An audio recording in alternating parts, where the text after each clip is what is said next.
दूसरा बात यह है गुरु महाराज, क्या मैं थोड़े थोड़े में आपको बता दूंगा।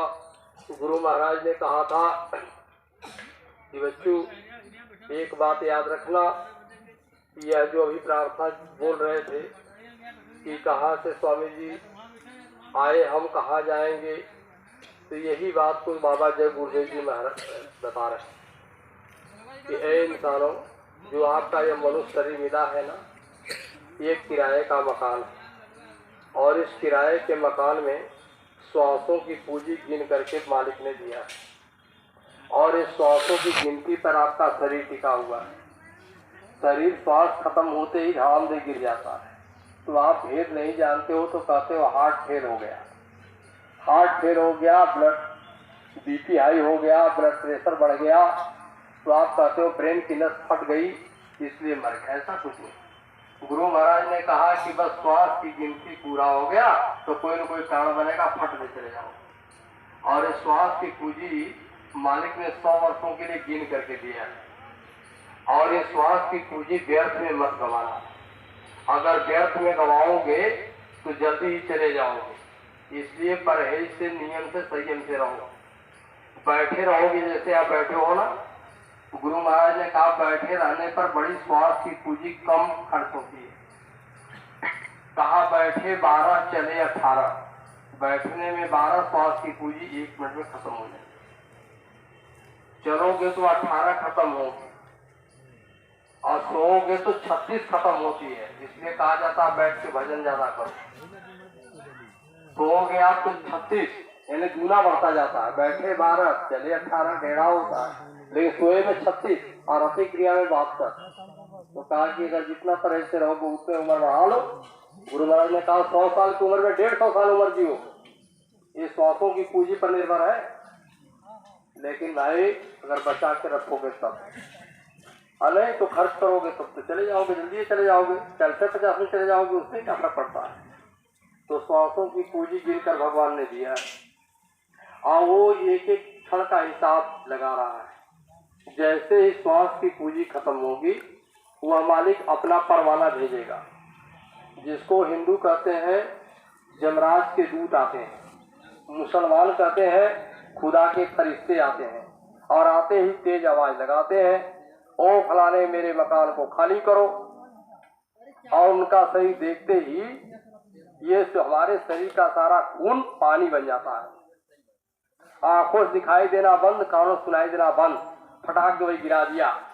गुरु महाराज ने कहा आपने कहीं विचार किया, आत्मा निकल गई शरीर से, फिर शरीर को लाके जला दिया, शरीर को दफना दिया, आत्मा कहाँ गई? अरे आत्मा कभी न मरती है, न कभी जलती है, न कभी सड़ती है, कहाँ गई आत्मा? कहीं विचार नहीं किया आपने? कहीं आत्मा को निकाला, ले जाकर कहा ले गया, वो आया तो उसी दिन के लिए याद करना है। क्या करना है? साहब कबीर बड़े साथ लिखते, कबीर साहब आपको चेताते हैं कि इंसान याद करो उस दिन का करो रे मनवा दिन की तदबीर का। इंसान याद करो रे मनवा दिन की तदबीर। अरे जब जमराज आयानी पड़ेंगे अनेक धरत नहीं धीर, करो रे मनवा दिन की तदबीर। कामुगरी न मारी के प्राण निकाशत अनैलन भरी आयो नीर, करो रे मनवा दिन की तदबीर। का घर तिरियायर गंगे बैठी, अरे मात पिता सुत वीर, करो रे मनवा दिन की तदबीर। अलई के बोर कहाँ जाएंगे? फिर कहा आपके स्त्री बच्चे सब रहेंगे, कोई आपका मदद नहीं करेगा। कहा कि अब वहां से निकालेंगे और आप जो धन दौलत इकट्ठा किए हो ना, एक भी साथ नहीं जाएगा। कहा माल मुल्क की कौन चलावे? कहा माल मुल्क की बात करते हो, धन दौलत की, एक भी साथ नहीं जाएगा। कहा माल मुल्क की कौन चलावे? अरे संगल जाए शरीर, करो रे मनवा दिन की तदबीर। लेकर कहा जाते हैं? कहा लइके बोरत नरक कुंड में, ले आकर नरक कुंडों में बोरते हैं आपकी आत्मा को, बहुत कष्ट होता है। कहा लइके बोरत नरक कुंड में, अरे व्याकुल हो तो शरीर, करो रे मनवा जिनकी तदबीर। तो आप कहोगे शरीर तो यही जला दिया जाता है, कहाँ शरीर व्याकुल होगा भाई? तो ये स्थूल शरीर जला जाता है और लिंग शरीर में आत्मा को सजा दिया जाता है, उसी शरीर में आपकी आत्मा की दुर्गति दी जाती है। तो कहे कबीर नरयब से चेतो, कहे इंसान आपसे चेत लो, होशियार हो जाओ, भजन कर लो। माफ हो तकसीर, करो रे मनवा जिनकी तदबीर। कहा यहाँ आपने नहीं ध्यान दिया तो आपको चलना पड़ेगा कहा जम की अदालत में, और वहां क्या करना है? वही गुरु महाराज ने कहा कि यह जो है जमराज के दरबार में आपको टिकट दिखाना पड़ेगा, वहां जाना पड़ेगा। का धर्मराज है टिकट के बाबू, उनको टिकट दिखाना है। कैसे कहते? उठ जाग मुसाफिर, अरे उठ जाग मुसाफिर, आंखें खोलो, अमर शहर को जाना है।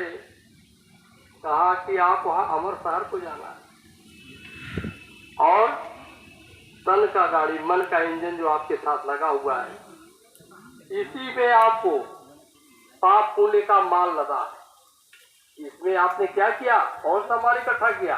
पाप और पुण्य दो ही आपने इकट्ठा किया। कहा इसकी बिल्टी भी नहीं करवाया आपने, लाभ के माल जा रहे हो। कहा पाप पुण्य का माल लदा है, इसकी बिल्टी करवाना है। अधर्मराज है टिकट के बाबू, उनको टिकट दिखाना है। धर्मराज टिकट के बाबू हैं, उनको टिकट दिखाना होगा, तब आप जा पाओगे। और नहीं जाओगे तब कहा कि वो टिकट अपना मांगेंगे, अब जल्दी टिकट दो, पाप पुण्य का माल इसकी बिल्टी करवाए हो? कहा नहीं साहब कुछ नहीं करवाए। तब क्या करोगे आप? तब कहा कि बिना टिकट के जाय न पैबा, अरे गिरफ्तार हो ही जाना है। बिना टिकट के वहां तो नहीं जा पाएंगे, तो यहाँ तो बहुत यात्रा करते हैं आप, लेकिन वहां नहीं जाएंगे। फिर बिना टिकट के जाए न पैबा, गिरफ्तार हो ही जाना है। तो अब टिकट कौन देगा? सतगुरु जी से पास कटा लो, इनसे टिकट कटा लो आप। सतगुरु ही उसके टिकट के मालिक हैं और दूसरा कोई टिकट नहीं दे सकता। सतगुरु जी से पास कटा लो, अरे निर्भय हो के जाना है। उठ जाग मुसाफिर आंखें खोलो, अमर शहर को जाना है। तो अमर शहर जा ही नहीं पाओगे आप, क्योंकि टिकट तो मिला नहीं आपको।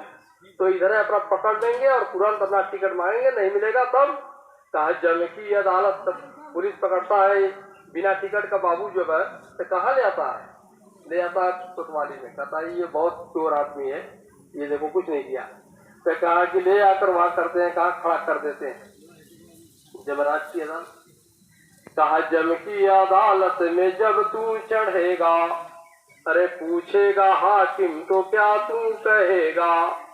तो नरक बीच घोर दुख सहना पड़ेगा, अरे मन मुसाफिर निकलना पड़ेगा। काया कुटी खाली करना पड़ेगा। अगर नहीं किया कुछ भजन तो कहे जय गुरुदेव, फिरेगा तू रोता, अलख 84 में खाएगा गोता। अरे फिर जन्म लायो मरना पड़ेगा, अरे मन मुसाफिर निकलना पड़ेगा। तो निकलना तो पड़ेगा ही, और काया कुटी खाली करना भी पड़ेगा। अब क्या किया आपने? नहीं किया। तो महात्मा कहते हैं बच्चा, उसी दिन को मैं समझाता हूँ कि अच्छा काम कर लो, पुण्य कर्म कर लो, नहीं तो क्या करोगे? सब छोड़ करके जाओगे, माल खजाना सब का सत्य नाम कह भजन न कैला, सुंदर तनवा कौने काम। एक दिन हंसा छोड़ पर आई, अभरन खजनवा कौने काम। कौने काम आएगा भाई? कुछ नहीं आएगा। कहा कुछ भी काम नहीं आएगा। तूने अच्छा काम भी नहीं किया, माता पिता की सेवा भी नहीं किया, पुण्य कर्म भी नहीं किया, किसी को दान पुण्य नहीं किया, तब क्या होगा? खाली सुनता धन इकट्ठा कर रहे हो।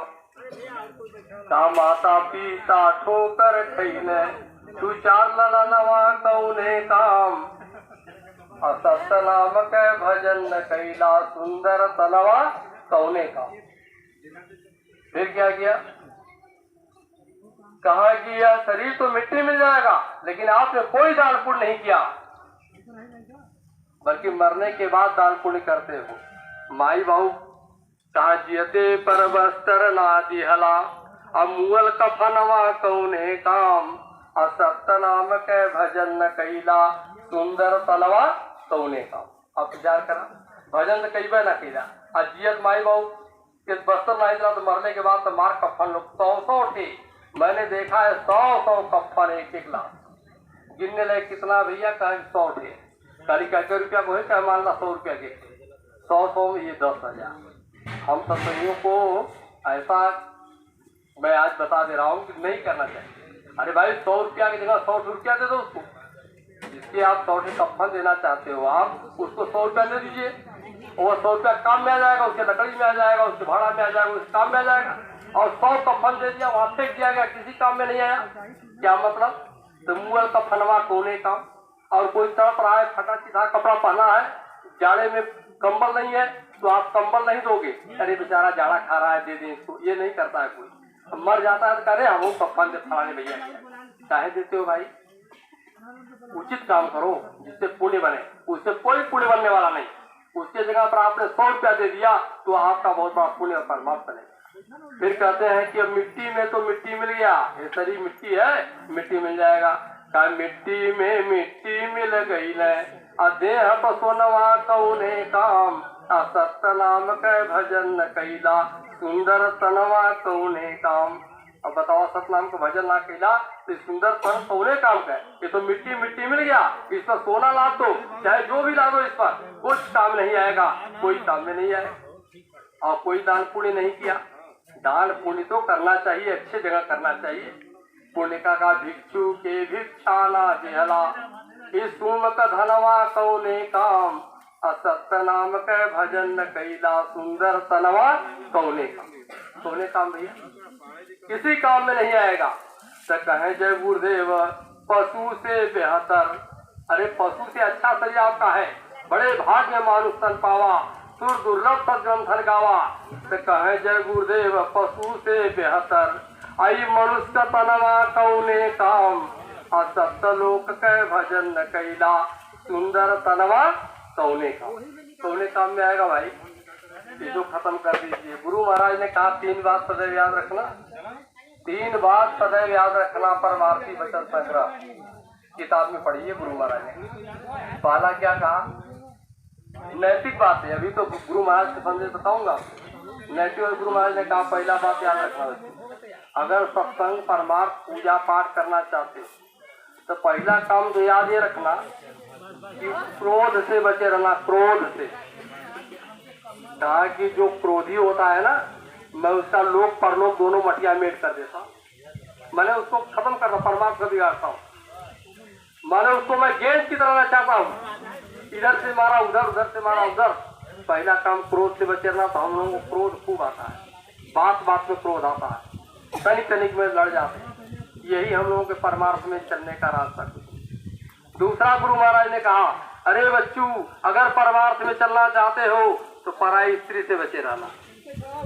ये पराई स्त्री का मतलब नहीं कि भजन वजन न करे, भजन सत्संगी बहन के सामने भजन मत करा, बुलावा मत सत्संग प्रार्थना। उनके मतलब कि आप संपर्क में उसे गलत ढंग से कभी व्यवहार मत करना, नहीं तो जान लो जो पराई स्त्री से उसका मैं एकदम वो ऐसे बंधन है, तो उस बंधन से वो कभी नहीं छूट सकता। उसकी आत्मा तो कितनी बार कितने नरकों में जाकर कितनी सजा होगी। इसलिए पराई स्त्री से बचे रहना बच्चे। गुरु महाराज ने सतर्क होकर रहना, बड़ी सावधानी का काम करना। लेकिन यहाँ पर तो जैसे तैसे ढील ढाल पड़े हो, इधर ढुलमुल हो जाते हो, तो कहा कि ये परमार्थ आप नहीं कर पाओगे। इस मामले में टाइट रहो, व्यवस्था ठीक रहेगी। फिर दूसरा तीसरी बात गुरु महाराज ने कहा, बच्चा कंजूसी से बचे रहना, कभी कंजूसी और कृपाणता मत करना। परमार्थ के काम में हाथ खोल करके दान करना। तो अगर जो कंजूस होता है उसका लोक और परलोक में मतलब मेट हो जाता है। ये शैतान समझा रहा है। हजरत मूसा साहब से वो बात गुरु महाराज ने कहा था। हजरत मूसा साहब कहे कि बताओ तुम शैतान तो प्रभु से वरदान मांगना, कहा 3 बातें याद रख लीजिए आपका जीवन सफल हो जाएगा। तो वही कहा कि जो कंजूस होता है और उसका लोक परलोक मटिया मेट करता है सब। तो उन्होंने कहा कि अच्छा भाई ये 3 बातें तो आपने दे दिया, हम ऐसा नहीं करेंगे, सतर्क हो गए। तो कहने का मतलब गुरु महाराज की एक वचन को याद रखिए, ये तीनों बातें हमारे अंदर अगर आ जाएंगी तो हम कोई भी पूजा पाठ परमार्थ का काम नहीं कर पाएंगे। फिर गुरु महाराज ने कहा कि बच्चों एक बात याद रखना कि दान पुण्य करते समय बड़ा होशियारी से। होशियारी क्या करना, कहा पैसा अपना दे दिया और किसी ने आपके पैसे का दारू पी लिया, याद रखना वो पाप कम हो जाने उसका पूरा पाप तेरे ऊपर लग जाएगा। अगर आपने अपनी मेहनत कमाई का पैसा दे दिया और आपके पैसे का जाकर मांस खा लिया, आपके पैसे जाकर जुआ कर लिया, आपके पैसे जाकर बुरा कर्म कर दिया, तो आप पाप के भागीदार बन जाओगे। इसलिए याद रखना कि कहाँ दान करना है, बात सोच समझ के। तो कहा संतों का दरबार खुला है, संतों के यहाँ जो भी लगाओगे उचित ढंग से खर्च होगा और वो सब परमार तेरे आत्मा के साथ जुड़ जाएगा। इसलिए आप यहाँ ध्यान रखना और लोग मुंह में मत पड़ना। कभी कभी लोग मुंह में आकर अरे बहुत गरीब आदमी है और भूखों मर रहा है, पैसा दे दिया और जाके पैसे का दारू पिया और जाके उधर गलत काम कर दिया। अब उससे क्या हुआ कि उसके पाप कर्म का बोझा उसके ऊपर कम, आपके ऊपर ज्यादा, आप पाप के भागीदार हो गए। तो दान पुण्य भी करते समय बड़ा होशियारी से काम करना।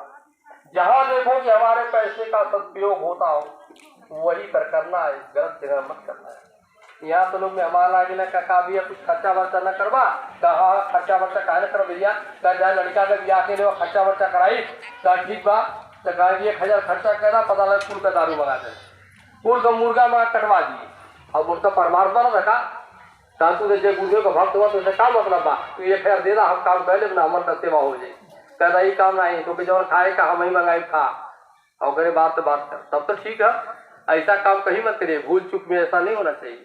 गुरु महाराज ने कहा बड़ा पाप का बोझा भारी आता है, इसलिए प्रेम भाई बहनों बड़े होशियारी के साथ आप सब प्रेम से बोले जय गुरुदेव, जय गुरुदेव नाम किसका, प्रभु का पावन नाम।